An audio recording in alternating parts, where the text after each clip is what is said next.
নমস্কাৰ বন্ধুসকল, welcome back to my channel HBD blog.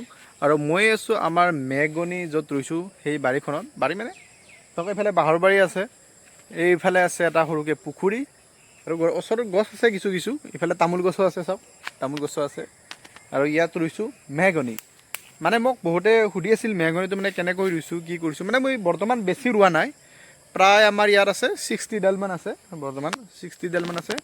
আৰু মই এইখিনি জেগা আছে অকণমান, আৰু ইয়াত প্ৰায় 40 মানে প্ৰায় 100ৰ আশে পাশে মই ৰোপণ কৰিম বুলি ভাবিছোঁ। এইখিনি মানে যোৱা বছৰ ৰুইছোঁ, এতিয়ালৈকে ধৰক আপোনাৰ 6-7 মাহ হ'ল, 6-7 মাহ 8 মাহমান 6-7 মাহমান হ'ল। আৰু এইবাৰ এইখিনিত মই ৰোপণ কৰিম।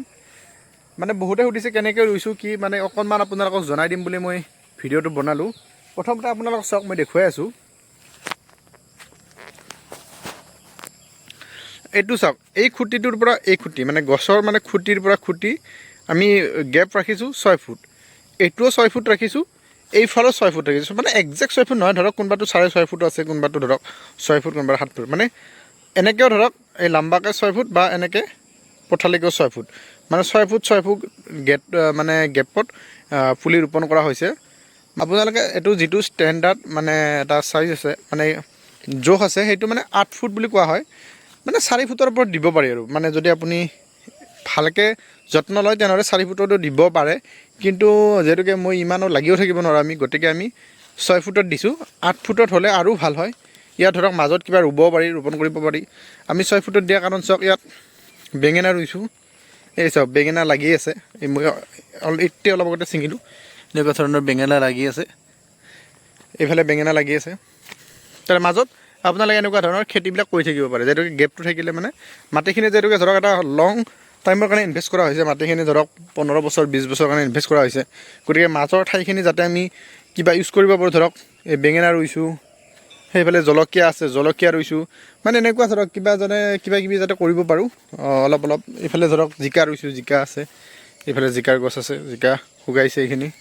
মানে এইখিনি বিধানৰ কাৰণে ৰখা হৈছে। এইফালে ধৰক কলগছ ৰুইছোঁ, এইফালে কল আছে, তামোল আছে। মানে জেগাখিনি যাতে কিবা নহয় কিবা কৰিব পাৰি। ইয়াৰ ভিতৰত ধৰক বিন কৰিব পাৰি, আপোনালোকৰ আদা কৰিব পাৰি, হালধি কৰিব পাৰি, এনেকুৱা কথা। আৰু যেতিয়া এইটো ৰুব, মানে এই মেহগনি গছটো মানে এনেকুৱা আপোনাৰ বেছি একো বিশেষ খাটনি নাই। এইটো অকণমান গাৰাটো বনাই ল'লে, ধৰক 1 ফুট গাঁটাটো বনাই ল'লে, ইয়াৰ ওচৰত গোবৰটো দিলে, একদম গুৰত দিব নালাগে, ওচৰত গোবৰটো দিলে, তাৰপিছত গছটো ৰুই দিলে।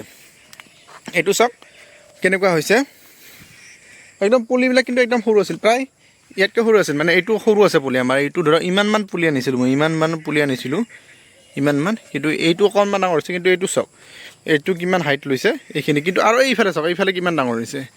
এইবিলাক চব 6-7 মাহৰ পুলি। এইফালে চাওক কেনেকুৱা ডাঙৰ হৈছে। গতিকে আপোনালোকে যদি মেহগনি মানে খেতি কৰে, আপোনালোকে চাব পাৰে ইউটিউবত, বা বস্তুখিনি অকণমান জানি লওক আপোনালোকৰ ওচৰত নাৰ্চাৰী গৈ। এইফালে চাওক পুলিবিলাক কিমান ডাঙৰ হৈছে।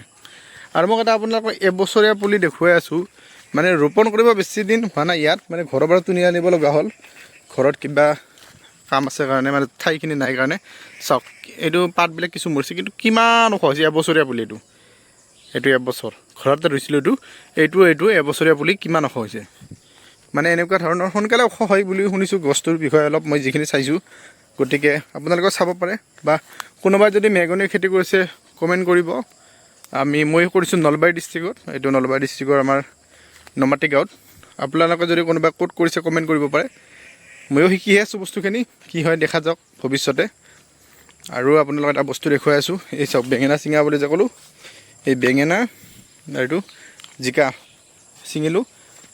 মানে এনেই আৰু এইখন হ'ল মোৰ দাও, এই জংঘল চাফা কৰাৰ কাৰণে। এইটো মানে তলটো কেইদিনমান আগত বিৰাট জংঘল হৈ গৈছিল, এতিয়া চাফ চিকুণ কৰা হৈছে। এনেকুৱা ধৰণৰ জংঘলবিলাক শুকাই গৈছে এতিয়া চাফ চিকুণ কৰাৰ পিছত।